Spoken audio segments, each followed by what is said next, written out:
ഇനി നമ്മുടെ Samsung phone നമ്മുടെ കമ്പ്യൂട്ടറിൽ എടുക്കുന്നുണ്ടോ അല്ലെങ്കിൽ ഡ്രൈവർ പ്രോപ്പറായിട്ട് ഇൻസ്റ്റാൾ ആയിട്ടുണ്ടോ എന്നുള്ളത് എങ്ങനെ മനസ്സിലാക്കാമെന്ന് ചോദിക്കുകയാണെങ്കിൽ നിങ്ങൾ അടുത്തായിട്ട് നിങ്ങൾ ചെയ്യേണ്ടത് നിങ്ങൾക്ക് ഇവിടെ ഒരു സെർച്ച് ഓപ്ഷൻ കാണാൻ സാധിക്കും കമ്പ്യൂട്ടറിൻ്റെ അവിടെ നിങ്ങൾ ഡിവൈസ് മാനേജർ എന്ന് ടൈപ്പ് ചെയ്യുക. ഓക്കെ,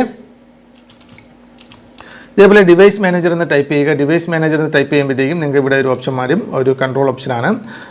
അപ്പോൾ നിങ്ങൾക്ക് അവിടെയായിട്ട് നിങ്ങളുടെ ഏതൊക്കെ കണക്ടിവിറ്റി ഇവിടെ കാണാൻ സാധിക്കും. അതിനുശേഷം നിങ്ങൾ ചെയ്യേണ്ടത് നിങ്ങളുടെ മൊബൈൽ കമ്പ്യൂട്ടർ നിങ്ങളുടെ സാംസങ് ഫോൺ ഡൗൺലോഡിംഗ് മോഡിലേക്ക് എടുക്കുക എന്നുള്ളതാണ്. ഡൗൺലോഡിംഗ് മോഡിൽ എടുക്കുന്നതിനായിട്ട് നിങ്ങൾ ചെയ്യേണ്ടത് നിങ്ങൾ സാംസങ് ഫോൺ സ്വിച്ച് ഓഫ് ചെയ്യുക. സ്വിച്ച് ഓഫ് ചെയ്ത ശേഷം വോളിയം ഡൗൺ ബട്ടൺ മനസ്സിലാക്കാം. Volume down button and power button ഈ രണ്ട് ബട്ടണും ഒന്നിച്ച് പ്രസ് ചെയ്യുക. Volume down button and power button.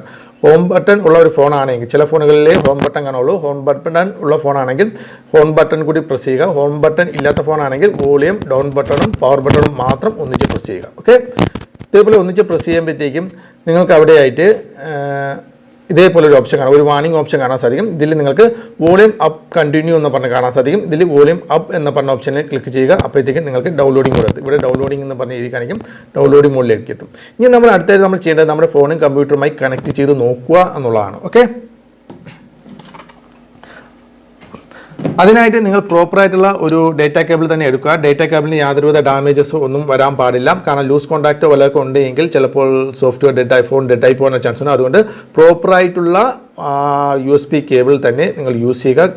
Okay, duplicate ഒന്നും യൂസ് ചെയ്യാതിരിക്കുക. ഫയൽ ട്രാൻസാക്ഷൻ ഉണ്ടാകുന്ന എന്തൊരു ഡിസ്റ്റർബൻസും നമ്മുടെ ഫോൺ ഡെഡായി പോകാനുള്ള ചാൻസ് ഉണ്ട്. അതുകൊണ്ടാണ് പറയുന്നത് ഒറിജിനൽ തന്നെ എടുക്കുക.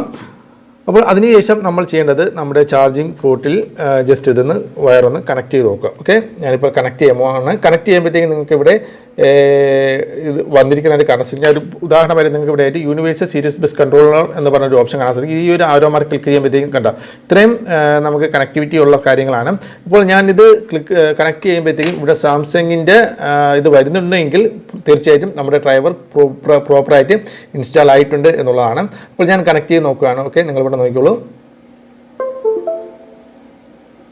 കണ്ട ഇവിടെ കണ്ട വന്നിട്ടുണ്ട് സാംസങ് മൊബൈൽ USB ODC എന്ന് പറഞ്ഞ് വന്നിട്ടുണ്ടാണ്. കണ്ട, അപ്പോൾ ഇത് വന്നതുകൊണ്ട് ഉറപ്പായിട്ടും എൻ്റെ സാംസങ് ഡ്രൈവർ പ്രോപ്പറായിട്ട് കമ്പ്യൂട്ടറിൽ ഇൻസ്റ്റാൾ ആയിട്ടുണ്ട്. എൻ്റെ ഫോണും കമ്പ്യൂട്ടറുമായിട്ട് കണക്റ്റ് ആകും എന്നുള്ളത് ഉറപ്പിക്കാം. അപ്പോൾ ഇത് വന്നില്ല എന്നുണ്ടെങ്കിൽ ഒന്നുകിൽ നിങ്ങൾ സാംസങ് ഡ്രൈവ് വേറെ ഇൻസ്റ്റാൾ ചെയ്ത് നോക്കുക. അത് വേറെ ഏതെങ്കിലും സൈറ്റിൽ പോയി ഇൻസ്റ്റാൾ ചെയ്ത് നോക്കുക. അല്ലെങ്കിൽ നിങ്ങൾ ചാർജിങ് പോർട്ടിനോ അല്ലെങ്കിൽ കമ്പ്യൂട്ടറിൻ്റെ പോർട്ടിനോ എന്തെങ്കിലും ഇഷ്യൂസ് ഉണ്ടോ, കേബിളിന് ഇഷ്യൂസ് ഉണ്ടോ എന്ന് ചെക്ക് ചെയ്യുക. അപ്പോൾ ഫസ്റ്റ് മെത്തേഡ് എന്ന് പറയുന്നത് നമ്മുടെ ഫോണും കമ്പ്യൂട്ടറും ഒരു സോഫ്റ്റ്വെയർ ചെയ്യുന്നതിന് മുമ്പായിട്ടുള്ള ഫസ്റ്റ് മെത്തേഡ് എന്ന് പറയുന്നത് നമ്മുടെ ഫോണും കമ്പ്യൂട്ടറുമായിട്ട് കണക്റ്റ് ആക്കുക എന്നുള്ളതാണ്. അതിൻ്റെ സാംസങ് ഡ്രൈവർ ഇൻസ്റ്റാൾ ചെയ്യുക എന്നുള്ളതാണ്. അപ്പോൾ അത് നിങ്ങൾക്ക് മനസ്സിലായി കാണുമെന്ന് വിചാരിക്കുന്നു. അപ്പോൾ ഞാനിപ്പോൾ ഡിസ്കണക്ട് ചെയ്ത് കഴിഞ്ഞാൽ അത് പോകും. അത് പോയി കണക്ട് ചെയ്ത് കഴിഞ്ഞാൽ വീണ്ടും സാംസങ്ങിൻ്റെ ആ ഒരു ഓപ്ഷൻ വന്നിരിക്കാൻ കാണാൻ സാധിക്കും. അപ്പോൾ പ്രോപ്പറായിട്ട് കണക്റ്റ് ആയിട്ടുണ്ട്.